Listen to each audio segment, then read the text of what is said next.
오늘 제목은 시험을 참는 자의 복이라는 제목입니다.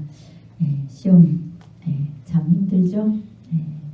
우리가 세상적으로 아이들이 공부할 때도 시험 때가 제일 힘들어요. 제일 싫고 그래서 시험은 다 싫어합니다. 하나님께서 우리에게 시험을 할까요? 안 할까요?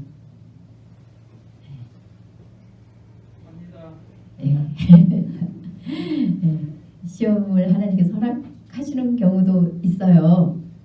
그런데 또 우리의 욕심 때문에 시험을 당하는 경우가 있습니다.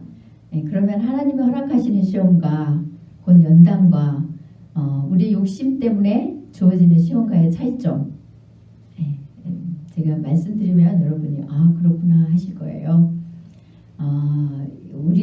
하나님께서 허락하시는 시험은 승리예요. 승리입니다. 그런데 우리의 욕심 때문에 흔들리는 시험은 그야말로 우리 욕심 때문에 유혹당하는 거예요. 유혹을 당하는 겁니다. 그거는 우리 때문에 주어지는 시험이에요.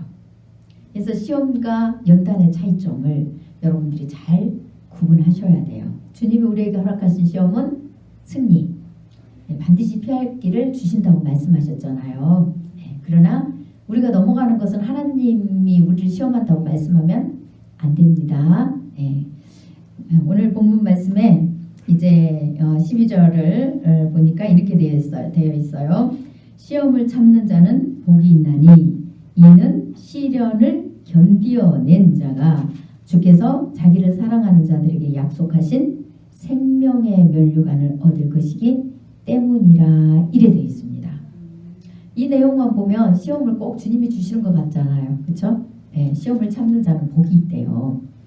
그것은 그 시련을 견디어내게 되기 때문에 그 많은 시련 속에서 인내하고 오히려 하나님에 대한 믿음이 더 굳건해지겠죠. 그래서 복이 있대요. 이런 사람들은 하나님이 주신 그 생명의 면류관을 굳건하게 붙들고 있기 때문에 우리 주님이 오셨을 때 그 생명의 면류관을 인정해 주신다는 겁니다. 이렇게 하나님께서 오늘 본문 내용을 보아서는 꼭 마치 우리에게 시험을 항상 주시는 분 같이 그렇게 기록이 되어 있습니다. 그런데 오늘 본문에서 시험이라는 건 과연 무엇일까요? 시험을 참으래요. 그러면 이 시험을 참는다는 게 참 쉬운 건 아닙니다. 여러분이 일상생활 속에서 살아가면서 여러 가지 미혹들이 있을 거예요. 그런 많은 미혹들 속에서 그것을 참는다는 것은 쉬운 일이 아닙니다. 그런데 어떻게 참을 수 있을까요? 어떻게 견딜 수 있을까요? 보니까 1장 2절에 이렇게 기록되어 있어요. 내 형제들아 너희가 여러 가지 시험을 당하거든 온전히 기쁘게 여기라 이래 되어 있습니다. 참는 것도 힘드는데 기쁘게 여기시랍니다. 기뻐할 수 있을까요? 쉽지 않죠. 저도 시험이 제가 연약해서 시험이 오는 경우도 있고요. 또 상대가 악해서 저에게 시험거리를 주는 경우도 있어요. 이 땅에 살면 그렇잖아요. 여러분들이 연약해서 시험을 당하는 경우도 있지만 상대가 악해서 우리에게 시험거리를 주는 경우가 있습니다. 어쨌든 간에 그런 속에서 우리는 참지 못하는 게 우리입니다. 잘 안 참아져요. 이거 참으려고 해도 잘 안 되는 경우가 많고 또 기뻐하려고 해도 기뻐하지 못하는 경우가 많아요. 그런데 주님께서 우리에게 참을 수 있는 그런 힘을 주시고 주님께서 우리에게 기쁨을 주실 때는 우리도 참고 기뻐할 수가 있어요. 그런데 어느 한순간에 우리 자아가 하나님의 그 믿음과 하나님으로부터 오는 그런 능력을 막아버릴 때가 있어요. 그러면은 이거는 뭘 말씀을 생각하고 기억하고 할 사이도 없이 우리가 그 시험에 넘어져 버리는 이런 경우가 참 많이 있습니다. 우리가 일상생활 속에서 그 사소한 것들, 소소한 것들을 물론 포함도 될 수 있지만요. 여기서 시험이라는 것은 믿음을 배반하는 거예요. 죄의 미혹을 받아서 옛사람으로 돌아가는 거. 이게 포함되어 있고 이걸 더 중점적으로 다루고 있다는 것을 여러분들이 기억하셔야 됩니다. 그냥 우리가 일상생활 속에서 그냥 이 사람 저 사람하고 부딪히면서 올라오는 뭐 분노도 있을 것이고 또 참지 못하고 또 뱉어버리는 말도 있을 것이고 이렇게 잔잔한 것들을 이야기하는 게 아니라 물론 그것도 우리는 이겨내고 견뎌야 되겠죠. 근데 그게 아니라 완전히 믿음을 배반하고 세상 지향으로 돌아가 버리는 것. 이걸 이야기합니다. 그래서 주님께서 1장 2절을 통하여 여러 가지 시험을 당하거든 온전히 기쁘게 여기라. 왜냐? 3절에 보니까 이는 너희 믿음의 시련이 인내를 만들어내는 줄 너희가 알미라 이래 돼 있어요. 우리가 시험이 오면 우리 주님에 대한 믿음과 그 사랑이 굳건하면 이 시험 앞에서 우리가 뭐가 나와요? 염려가 없어요. 그래서 오히려 기뻐하잖아요. 우리 코로나 때문에 넘어질 수 있는 상황들이 너무 많잖아요. 교회도 안 나와 올 수 있는 상황도 많고요. 그것 때문에 무서워서 덜덜 떨어가지고 꼼짝 못하고 아주 주님이 주시는 그 구원의 그 약속조차 잊어버리고 그렇게 떨 수 있는 그런 상황이 충분히 있습니다. 그런데도 우리는 예수 그리스도가 계시기 때문에 우리가 그것을 두려워합니까? 안 합니까? 오히려 기뻐하게 되더라고요. 기뻐할 수 있어요. 기뻐하게 돼요. 왜요? 우리는 약속의 말씀이 있잖아요. 그리고 영생이 있잖아요. 언제 죽어도 우리 주님이 언제 오셔도 주님 앞에 설 수 있는 그 확실한 약속의 믿음이 있기 때문에요. 이 믿음이 있는 사람은 그런 많은 미혹의 거리들이 넘어질 수 있는 수많은 것들 무서워서 우리가 숨을 수밖에 없고 주님을 떠나고 오히려 세상 미혹에 빠져서 오히려 그런 세상 어떤 것들을 붙들고 나갈 수 있는 그런 상황 속에서 우리는 오히려 그때 주님의 빛이 발해지기 때문에요. 그때 믿음의 진가가 나오잖아요. 그래서 기뻐할 수 있어요. 오히려 기쁘게 돼요.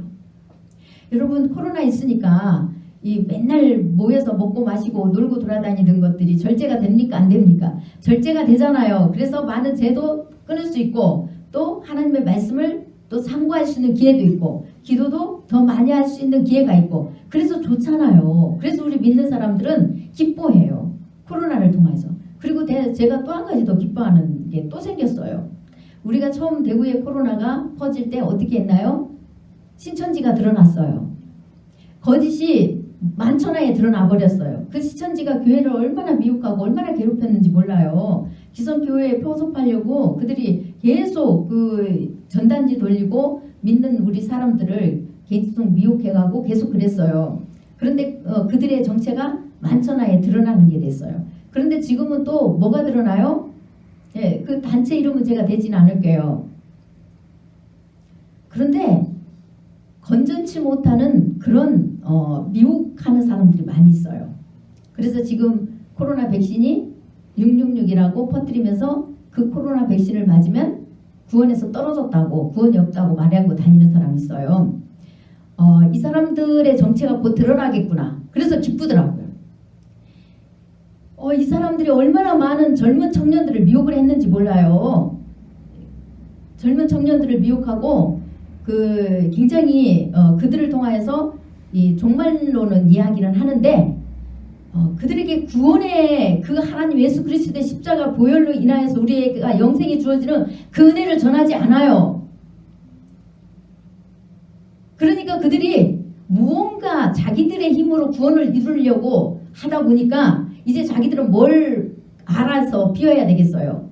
666이 뭔가를 알아서 그것을 안 받음으로 영생이 영생에 들어간다고 생각하니까 그들은 뭔가 비슷한 게 나오면은 그것을 쫓아가서 그걸만 피하면은 이제 영생이 이루니까 다른 사람에게도 그걸 전해주고 그리고 그 사람들도 그것으로 인해서 구원을 이룬다고 생각하고 계속 그것만 증거하러 다녀요.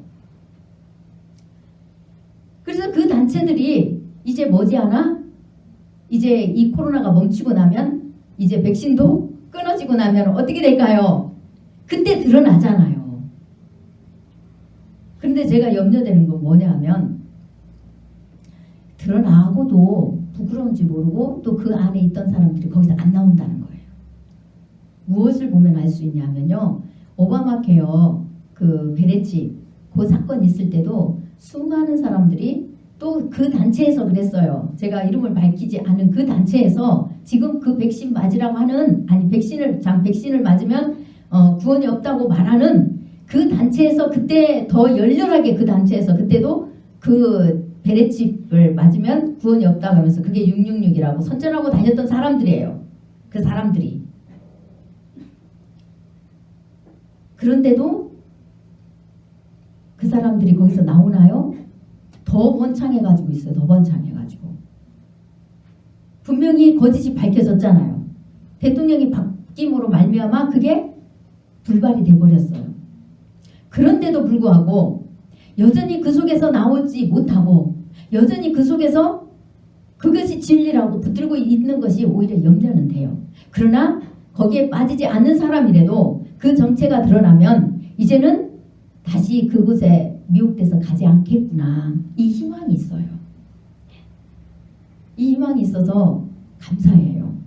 그러니 오히려 많은 시험 앞에서 우리가 감사할 수 있고 기뻐할 수 있다는 겁니다. 어디 그것뿐이겠어요? 많은 것들이 있죠? 이것은 곧 하나님께서 하나님으로 말미암아 우리에게 확실한 그 생명을 주신 그 믿음, 그 십자가의 사건으로 인하여서 우리가 모든 시험을, 모든 죄의 미혹을, 예수 그리스도를 떠나게 하는, 믿음을 배반하게 하는 수많은 미혹들을 우리가 이길 수 있답니다. 그래서 그 믿음이 시련을 이기게 되고 곧 인내를 만들어낸대요. 인내할 수 있는 힘, 곧 기다릴 수 있는 힘과 능력을 주신다는 거예요. 약속의 말씀을 믿고 우리 주님께서 오시는 그날까지 이 많은 시험 앞에서 이겨낸 자는 주님이 오시는 그날까지 우리 주님이 오시는 게 더디다 할지라도, 우리가 주님 앞에 서는 시간이 더디다 할지라도 인내하고 참고 견딤으로 말미암아 오히려 어떤 일이 일어납니까? 1장 4절에 보니까 인내를 온전히 이루라. 이는 너희로 온전하고 구비하여 조금도 부족함이 없게 하려 함이라. 이래 되어 있습니다. 오히려 이 시험을 참고 견디고 인내를 이룬 사람들은 어떤 믿음이 주어져요? 주님에 대한 그 생명의 그 은혜에 대한 믿음이 오히려 온전해지고 조금도 부족함이 없게 된대요. 그래서 그 약속을 믿기 때문에 끝까지 참고 견디고 인내한다는 거예요. 그런 사람이 복 있는 사람이래요. 그것을 오늘 1장 12절 본문에서 이렇게 말씀해주고 계시는 겁니다. 시험을 참는 자는 복이 있다고. 이 복 있는 사람은, 그 시험을 참는 자는 주님에 대한 그 생명의 약속을 믿는 그 믿음이 있기 때문에 어떠한 시련이 온다 할지라도 주님을 배반하지 않는답니다. 되돌아가지 않는데요. 그런데 이 믿음이 약한 사람들은 어떻게 해요? 되돌아가요. 되돌아가면은 어떤 일이 일어날까요? 주님이 오시기 전에 해결치 않으면, 다시 돌아오지 않으면, 회복하지 않으면 우리는 주님으로부터 받은 생명의 면류관을 사단에게 빼앗겨 버린다는 거예요. 다시 한번 말씀드릴게요. 분명히 오늘 본문에 시험을 참는 자는 복이 있대요. 그리고 이 사람들은 시련을 견디어낸 자라고 합니다. 그리고 자기를 사랑하는 자들에게 약속하신 생명의 면류관을 얻을 것이기 때문이라고 이렇게 말씀하세요. 여러분들, 제가 이거를 매주 지금 그 복음에 대해서 이게 설명을 계속 해드리거든요. 굉장히 중요합니다. 오늘 이 내용만 봐가지고는 뭐가 우리가 느껴집니까? 시험을 참아야 구원이 있다고 느껴져요. 그렇죠? 시험을 참아야 생명의 면류관을 받는다고 느껴집니다. 근데 그 뜻이 아니에요. 우리가 예수 그리스도를 온전히 믿어요. 온전히 믿음으로 말미암아 뭐가 오나요? 우리의 죄가 용서함 받은 그 은혜가 들어오잖아요. 그 십자가의 사랑이 들어와요. 그러면은 시험을 참는 자가 복이 있다는 것은 그 은혜를 입은 자가 다시는 예수님을 배반하고 죄의 길로, 곧 예수님을 믿기 전에 살았던 그 모든 삶으로 돌아가지 않는 거예요. 돌아가지 않을 때 우리에게 주신 그 생명, 그 하나님 주신 생명이, 우리 주님이 다시 오셔서 우리에게 그 생명을 너희가 끝까지 가지고 있다 하고 인정해 주실 때까지 붙들고 있는 자는 주님이 오셨을 때 면류관으로 상을 주신다 이 말씀이에요.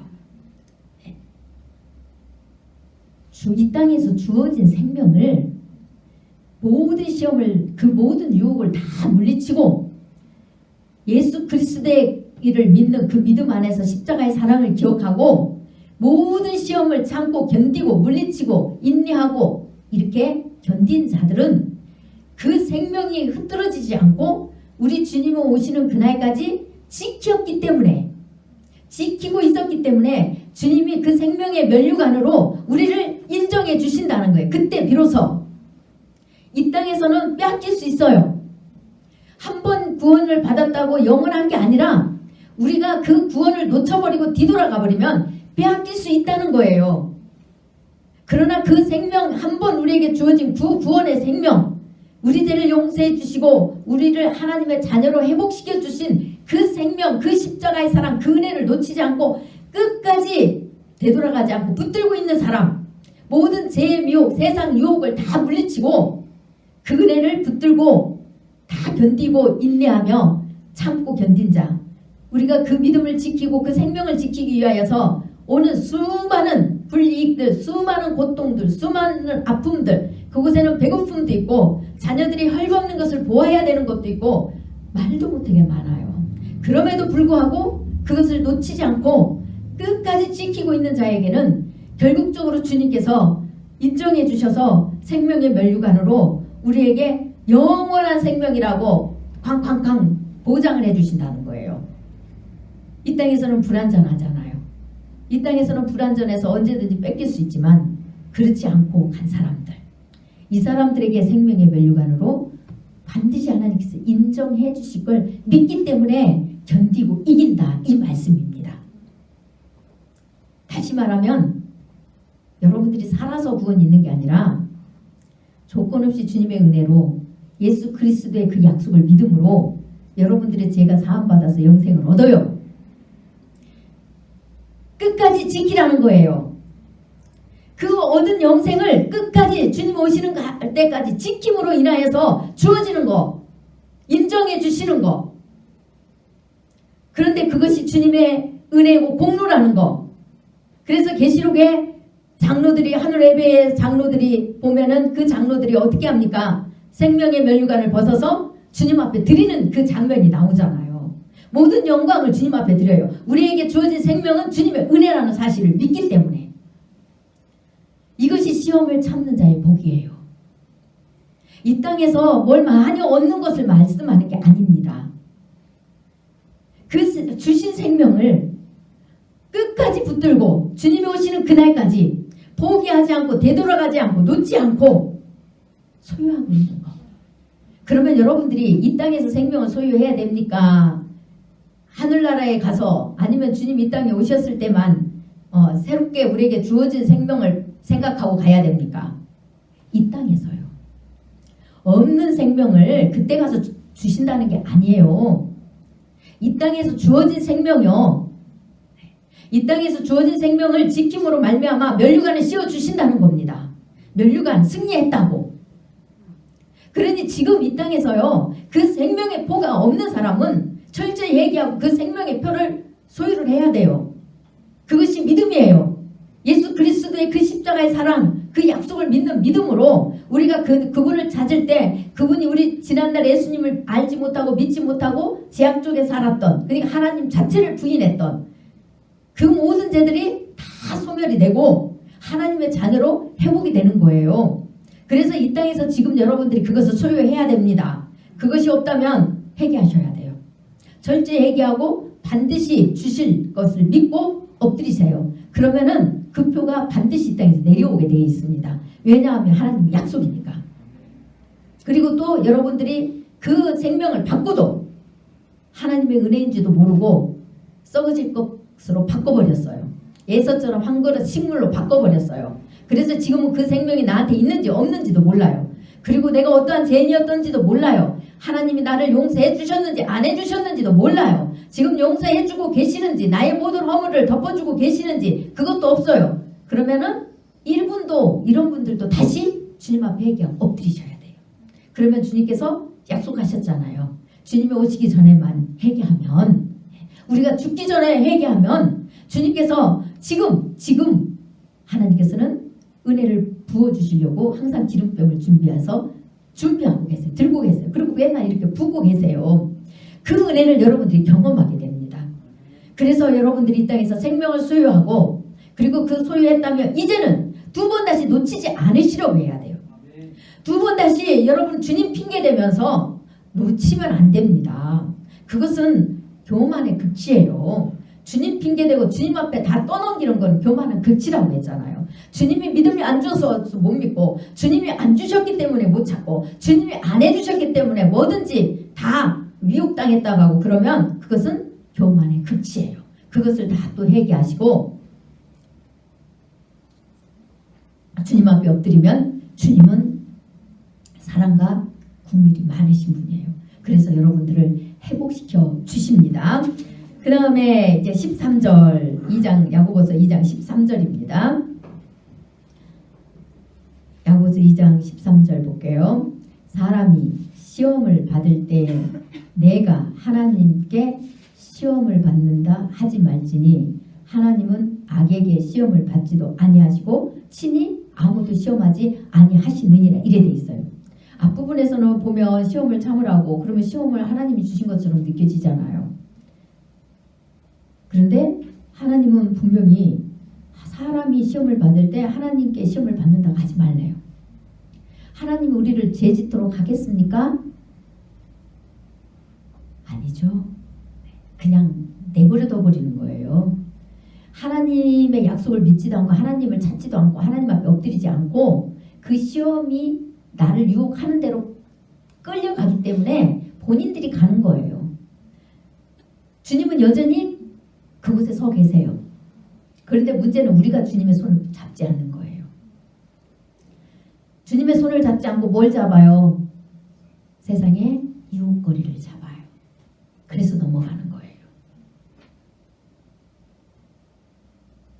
그러나 우리가 그 미혹을 통하여서 하나님을 찾게 되면 그것이 은혜이기 때문에 이 또한 하나님께서 이 시험을 통하여서 나를 건지시려고, 이 제약 속에서 오히려 죄인인 걸 깨닫고 하나님께서 건지시려고 이런 것들을 그냥 허락하셨다, 이렇게 이야기하는 것이지, 하나님께서 우리를 죄짓도록 미혹하는 게 아니라는 사실 여러분들 정리하셔야 됩니다. 잘못하면 자꾸 하나님한테 다 떠넘겨요.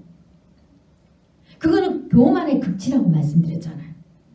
그것을 우리에게 말씀하시는 거예요. 시험을 받을 때 하나님이 죄를 짓도록 하게 하는 게 아니라는 사실을 알으라고.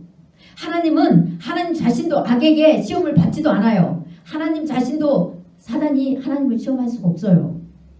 인간만이 하나님을 시험한대요. 인간만이 하나님을 믿지 못하고 시험한대잖아요. 그것을 민수기 14장에서 말씀하시죠. 이스라엘 백성들이 나를 10번이나 시험하고 멸시했다고. 하나님을 믿지 않는 거예요. 인간이 하나님을 믿지 않고 시험해요. 하나님을 믿지 않아서. 우리 하나님이 그렇다고 당하겠어요? 안 넘어오죠. 안 넘어오십니다. 그런데 우리 인간은 자기가 죄의 미혹이 돼서 자기가 그것이 좋아가지고 따라가 놓고도 항상 하나님 앞에 하나님이 나를 시험한대요. 그래서 우리 마음이 흔들리면 그런 이야기 하죠. 주님 어찌하여 나를 시험하시나이까. 그것은 주님이 시험하는 게 아니라 우리가 주님에 대한 믿음이 온전치 않고 흔들리기 때문에 자꾸 그게 그 시험거리로 오는 거예요. 미혹이 오는 것이지 주님이 우리를 흔들리게 하시는 분이 아니라는 거예요. 우리 하나님은 절대 우리를 흔들려서 죄에 미혹되고 죄를 돌아보고 또 죄를 짓도록 하시는 분이 절대 아니에요. 그래서 14절에 뭐라고 말씀하십니까? 오직 각 사람이 시험을 받는 것은 자기 욕심에 끌려 미혹됨이니 욕심이 잉태한 즉 죄를 낳고 죄가 장성한 즉 사망을 낳느니라, 이래 돼 있습니다. 죄가 장성한 즉 사망을 낳는데요. 처음에는 그 죄가 우리 욕심에서 비롯된답니다. 그래서 우리는 시험에 흔들리고 시험거리가 있는 거예요. 우리가 믿음이 굳건해 보세요. 시험입니까? 아무렇지도 않아요. 아무렇지도 않습니다. 공부를 열심히 한 사람, 자신 있는 사람은 시험이 기다려져요. 네, 자신이 있으니까. 그런데 안 한 사람은 시험이에요. 안 하고 자신이 없으니까 얼마나 무겁겠습니까? 그런데 인간의 삶 속에서도 두 마음이 있으면 갈등이 일어나기 시작해요. 그래서 미혹이 되는 거예요. 시험으로 다가오는 거예요. 그것은 인간의 욕심이지 하나님께서 우리를 그 죄에 미혹당하게 하시는 분이 아니라는 사실을 쭉 말씀하시는 겁니다. 그러시면서 16절에 뭐라고 말씀하십니까? 내 사랑하는 형제들아 속지 말라 이러십니다. 속지 말래요. 수많은 이단에 넘어가는 게 왜 그럽니까? 거짓된 교리에 넘어가는 게 왜 그렇습니까? 자기의 생각에 넘어가는 게 왜 그렇습니까? 다 자기의 욕심이잖아요. 속는 거잖아요. 사단은 강명한 천사로 포장을 해가지고 우리에게 미혹을 해요. 처음에 제 미혹을 할 때 뭐라고 합니까? 그들이 이것쯤 아유 저 다른 사람도 그렇게 하니까 저 목사도 저렇게 한대 저 집사도 그렇게 한대 그래서 미혹을 해요. 그래서 그것쯤이야. 그래서 다 그것쯤이야 하면서 사단이 덤비기 때문에요. 넘어가는 거예요. 여러분 이 게임도 그렇죠. 처음에 한 번만 조금만 이것쯤이야. 그러다가 빠져가지고 못 나오는 사람들이 많잖아요. 사단도 제 미혹을 할 때 처음부터 크게 미혹하지 않아요. 한 발짝 네, 그렇게 미혹을 합니다. 믿음을 떠날 때도 마찬가지예요. 여러분 우리가 믿음을 떠날 때도요. 한 발짝이에요. 한꺼번에 뭐 탁 이렇게 돌아서면 알죠. 그런데 그렇게 돌아서지 않아요. 한 걸음. 제가 여러분들을 이렇게 살펴보면 뭐가 있냐면 은혜 받고 막 모든 게 감사하고 해서 힘들고 어려워도 주님 전에 나와서 열심히 기도하는 모습을 많이 보여요. 그런데 조금 지나면 자꾸 그것들이 줄어들어요. 자꾸 보면은 이렇게 보면은 벌써 보여요. 나태해지고 자꾸 줄어들고 이래요. 그런데 맨날 잔소리 할까봐 제가 이제 말을 잘 안 하죠. 그런데 이게 본인은 모르죠. 본인은 서서히 조금씩 끊으니까 조금씩 오늘은 조금 쉬고요. 내일 좀 바빠가지고 다음에 그러면서 어느 날 보면 없어요. 어느 날 보면 없어. 바로 처음에 탁 그래 하면 저도 이야기하기가 좋고 또 본인도 깨달을 수 있을 텐데 이거는 한 발짝 그러니까 이제 뭐 좀 피곤해서 오늘은 좀 쉬나 보다. 좀 바쁜가 보다. 바쁜 일 끝나면 하겠지. 이래 그냥 저도 그렇게 본단 말이에요. 그냥 보고 또 본인도 완전히 돌아선 게 아니니까 제가 만약에 건면하면 듣겠어요? 안 듣죠?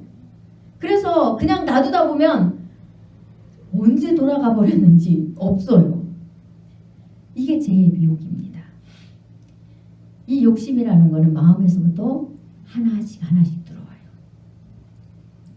그래서 속아요. 그런데 주님께서는 속지 말래요. 분명히 17절에 뭐라고 말씀하십니까? 온갖 좋은 은사와 온전한 선물이 다 이로부터 빛들의 아버지께로부터 내려오나니 그는 변함도 없으시고 해전하는 그림자도 없으시니라. 하나님은 변하지 않아요. 하나님은 우리를 믿음 없게 하지 않아요. 하나님은 우리를 되돌아가게 하지 않아요. 변함이 없으신 분이에요. 온갖 좋은 은사와 온전한 선물이 다 이로부터 빛들의 아버지께로 곧부터 오신대요. 곧 하나님으로부터 내려온다는 거예요. 하나님은 해전하는 그림자가 없으세요. 어둠이라고는 조금도 없으세요.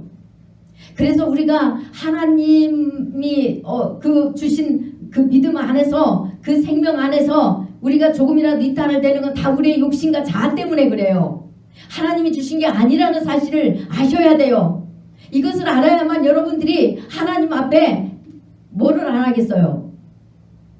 탓을 안 해요. 하나님 앞에 또 넘기질 않아요. 바로바로 회개가 돼요. 바로 회개가 돼서 주님의 보혈의 공로가 우리 안에서 사라지지 않게 하세요.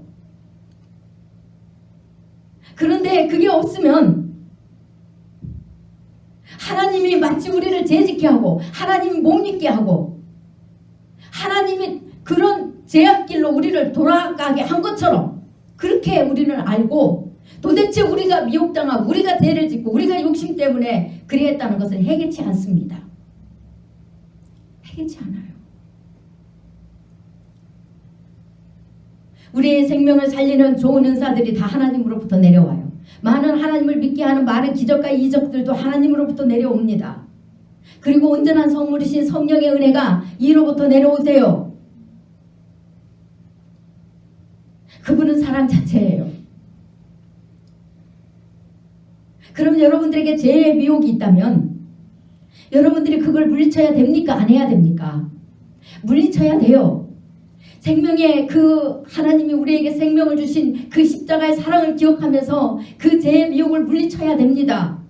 그러기 위해서 어떻게 하셔야 돼요? 여러분들이 그 미혹이 들어오는 순간에 여러분들이 안에 하나님을 믿는 믿음이 떠나고 욕심과 자아가 오는구나 하고 주님 앞에 회개하고 엎드리셔야 돼요.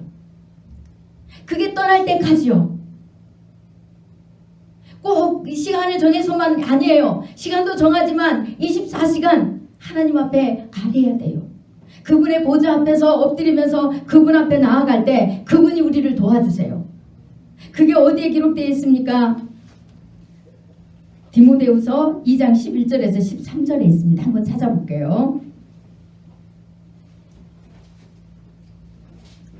디모데후서 2장 11절에서 13절 말씀입니다.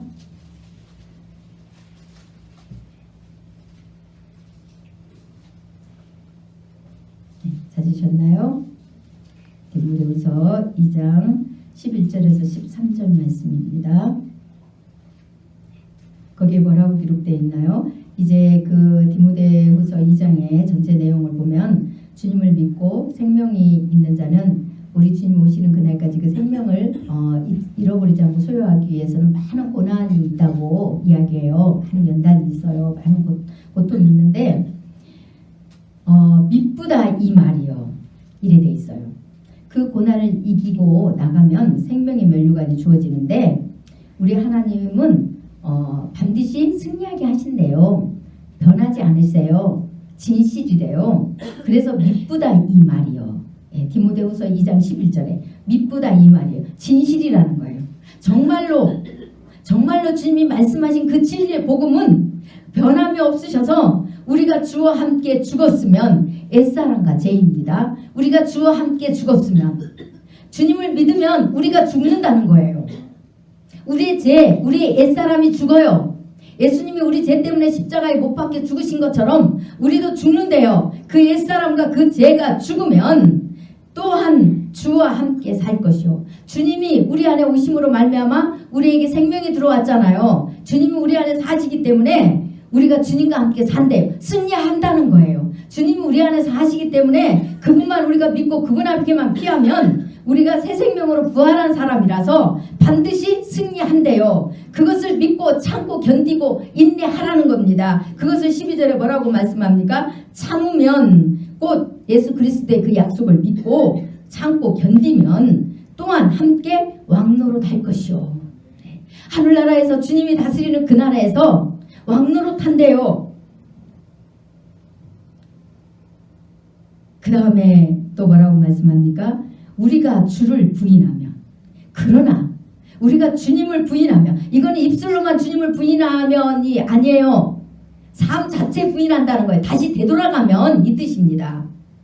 우리 삶이 예수 그리스도의 그 보혈의 은혜를 입고 하나님 앞에 생명을 얻은 자답게 우리가 이제 새 생명을 얻었으니까 우리의 옛사람, 옛자아, 옛습성 이런 죄들, 이런 모습들은 날마다 십자가에 못을 받고 무덤에 장사 지내버리고 주님의 그 은혜로 말미암아 주님이 말씀하시는 길로 우리가 따라가는 삶은 우리가 주님을 인정하는 거예요.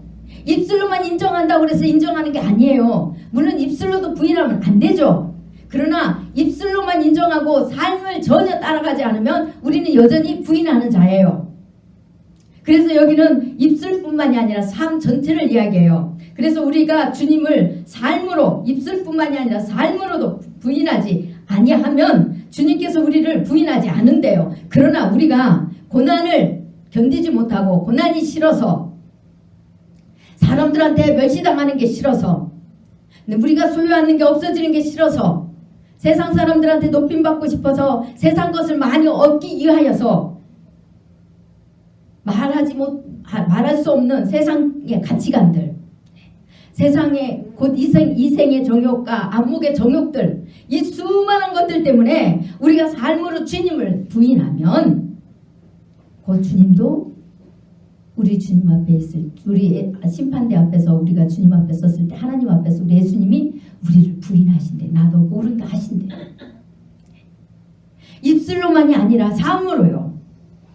삶으로 하나님이 주신 그 생명을 지키지 못했다면 곧 주님 말에 갔을 때 내가 준 생명 어디다 두었니? 너 내가 준 생명 어디다 버렸어? 내 공로가 어디 있니? 이렇게 물으면 그때 뭘 내놓은 거예요? 설교역정에서 무지처럼 막 그 속 뒤지다가 결국은 바깥 어두운데 내침 당하잖아요. 우리도 그러면 안 된다는 거예요. 그래서 우리가 주님이 주신 그 구원을 등한히 여기면 안 돼요. 흘러 떠내려 보내면 안 돼요. 히브리 기자가 그것을 우리에게 말씀하고 계세요. 그래서 13절에 또 뭐라고 말씀하십니까? 우리는 미쁨이 없을지라도, 곧 디모데후서 2장 13절입니다. 우리는 미쁨이 없을지라도 주는 항상 미쁘시니, 이렇게 기록되어 있습니다. 미쁨이 진실이라고 그랬잖아요. 참이라고, 참말로, 거짓이 없다고, 진짜라고. 그런데 우리는 이 진실이 우리는 없어요. 없을 때가 많아요. 우리 마음이 조석으로 바뀔 때가 많아요. 그러나 주님은 변함이 없으세요. 주님은 한번 우리에게 생명을 주셨으면은 그것이 진실하다는 거예요. 주님이 거두시는 게 아니라는 거예요. 주님은 해전하는 그림자도 없으시고 진실하신 분이잖아요. 우리에게 한 번 생명을 주셨는데 주님이 그것을 우리에게 거두고 빼앗는 게 아니라 우리가 빼앗기는 거예요. 우리가 버리는 거예요. 그래서 우리 주님은 사랑 그 자체시잖아요. 우리가 버리는데도 불구하고 이 땅에서 계속 다시 사단에게 빼앗아서 다시 우리에게 주시고 계속 그러잖아요. 우리가 그래서 주님 앞에 회개하고 은혜를 입고 다시 얻고 그 생명을 다시 회복하고 계속 그러고 가는 거잖아요. 그러면 이제는 놓치지 말아야 되잖아요. 더 그 생명이 건강하도록 해야 되잖아요.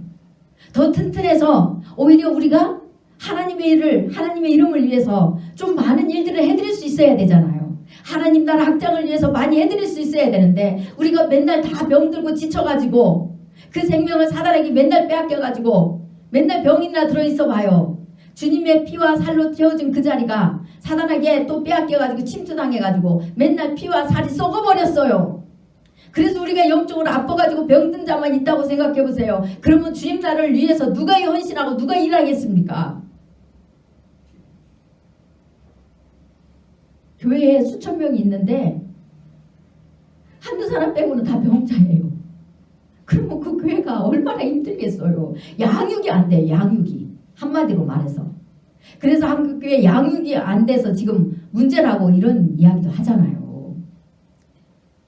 교사를 세울 수가 없어요.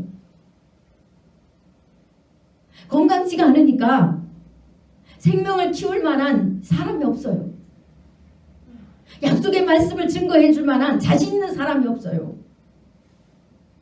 생명을 증거하라고 하면 뭐, 난 부족해서 못해요. 그러면 나에게 생명이 부족합니다. 이 뜻입니다. 그건 겸손이 아니에요. 자랑이 아닙니다. 수십 년을 교회 다녔고 직분은 있는데도 불구하고 생명을 전할 수 없는 그런 상태라면 부끄러운 거예요. 부끄러운 건 줄 알고 우리가 주님 앞에 철저히 회개하고 엎드려서 치료받아야 되잖아요.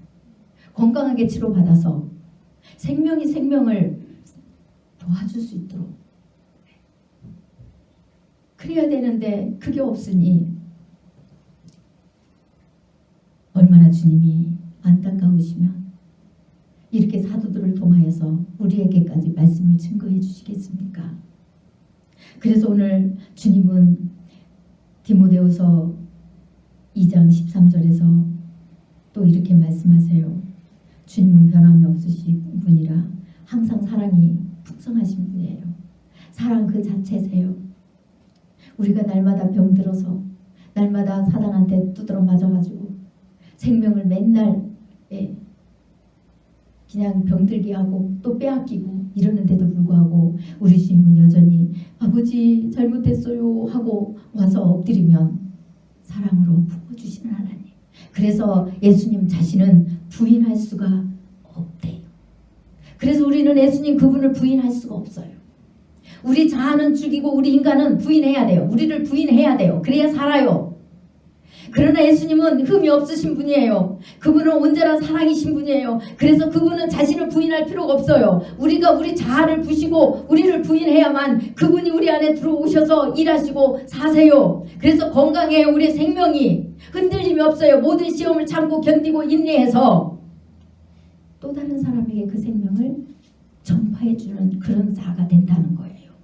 그런데 이 복음을 확실하게 온전히 갖지 못한 사람들이 얼마나 많은지 몰라요. 이제 여러분들은 이론이라도 다 아셨죠? 우리가 의로워서 구원을 받는 게 아니라 구원을 받았기 때문에 의의 길로 가야 된다고.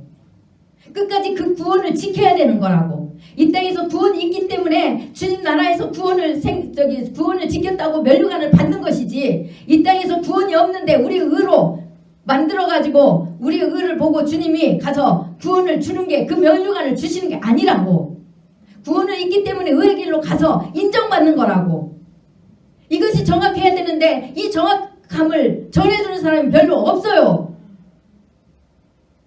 그러니 사람들이 헷갈리게 하잖아요. 그러면 안 돼요. 여러분들은 정확하게 그것을 가지고 계시고 정확하게 말씀을 해드려야 돼요. 그래야만 여러분들이 예수 그리스도의 십자가의 그 사랑을 놓치지 않고 오직 믿음이라는 이 사실을 놓치지 않아요. 그래서 18절에 다시 야고보서 2장 18절로 넘어갑니다. 2장 18절에 이렇게 말씀합니다. 그가 그 피조물 중에 우리로 한 첫 열매가 되게 하시려고 자기의 뜻을 따라 진리의 말씀으로 누구를 낳았어요? 우리를 낳으셨느니라. 복음으로 우리를 낳으셨대잖아요. 예수 그리스도를 믿는 자는 복음으로 우리를, 주님으로부터 우리가 그 복음으로 인해서 생명이 얻어진 거예요. 곧 주님으로부터 다시 태어났다는 거예요. 그래서 생명이 있는 거고, 시험을 참고 견디어서 그 생명을 끝까지 지키고,